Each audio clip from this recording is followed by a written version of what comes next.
কি ব্যবস্থা করবেন সেটা আমার কাছে কোন দেখি আমি শুনি। ব্যবস্থার মধ্যে আপনার মেয়ে বিয়েতে যত খরচ লাগে আমি দিয়ে দিই।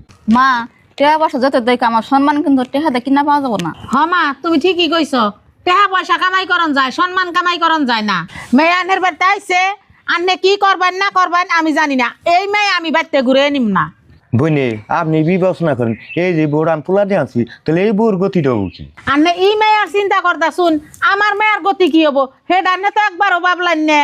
তাই আনেরা যত পেশালি পারুন গে, আমি আনে কোনো পেশালে একমত না। আমার দেওয়ারে আইতাছে, আমার দেওয়ারে আইয়া যা করবো আমি সেই বেলেই মানতে আছি। এই বউটা তুমি এত কটকট করো কাগো, তুমি চুপ থাকো।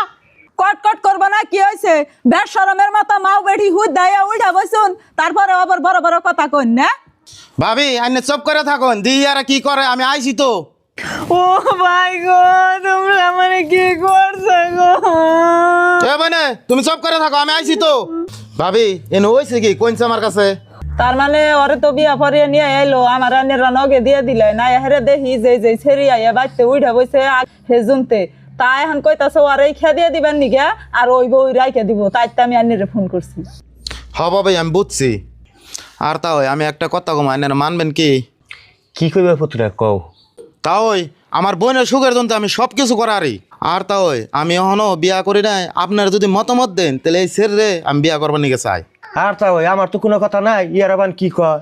মা আমি আইসি ওই সারার নাকি, ওই সারার তো পছন্দ নাকি, ওই সারার কাছে আমি বিয়া বহম না, আমি এটার কাছে বিয়া বহম। হেই মেয়ে চুপ থাক, তোর কথা মতো সব চলবো না। এই বাড়ির ভাই কইছে ছেলেটা তোরে নিবার চাইছে, বেশ সুন্দর কথা। ভাই নগে থাইকা ওই ছেলেটা রাতে তুইলা দেখ, আমি নগে থাইকা দেই। তোমার নিয়ে তো নীলাখিলা করা হাম না, মান সম্মানের কথা আছে, আঙ্গ সমাজে চইলা খান নাকবো। আর এই পোলাটা দেখে আমারও খুব পছন্দ হয়েছে, আদব কায়দা চাল চলন খুবই ভালো দেখলাম, কথাবার্তায় ভাল লাগছে আমার। ও বো মা তুমি যেটা করো সেটার মধ্যে আমি রাজি। ও বো ভাই তাহলে গেদাটাও রাজি আছে, মেয়ারেও আমি কইলাম, মেয়াও স্বীকার করলো, তাহলে আমি বস্তুটা নগে থাইকা ওগো বিয়াটা পরে এদিন ওরা যাইগে। ও বউ বুঝি আপনিও কইলেন আর পুতুরাও কইলো, ইয়ার মধ্যে কোনো ভেজাল নাই, আমি মিলিয়ে দিই। পুতুরা এ না বুঝি আপনি উঠুন, গেটি উঠো। পুতুরা আল্লাহ যে এটা করে ভালোই করে, আর বুঝি এই মেয়েটা হাত উঠিয়ে দেন আপনি। ও বো আল্লাহ বাঁচাই রাখলে তোমরা দেখা হই না থাইকো, মান সম্মান বাজাইয়া রাইকো। আর গেদি তোরে যা কয় সেই পেলে চলবি, আর শ্বশুর হরিরে খুব সম্মান করে চলবি, আর শ্বশুর হরির যত্নটা খুবই করবি। মিলা জিলা তোমরা বাবাজি থাইকো, তোমার আল্লাহ ভালো করুক। তুমি যে তোমার বোনের সংসারের জন্য তুমি নিজেরে নিজে বিসর্জন দিছ, এটা করছো মহৎ লোকের কাম। যাও বাবা, তোমরা দুইজন সুখে শান্তিতে থাকো। বউ নও ঘরে নও, পুতুরা তোমরাও ঘরে নও, বুঝি ভাই আহুন ঘরে।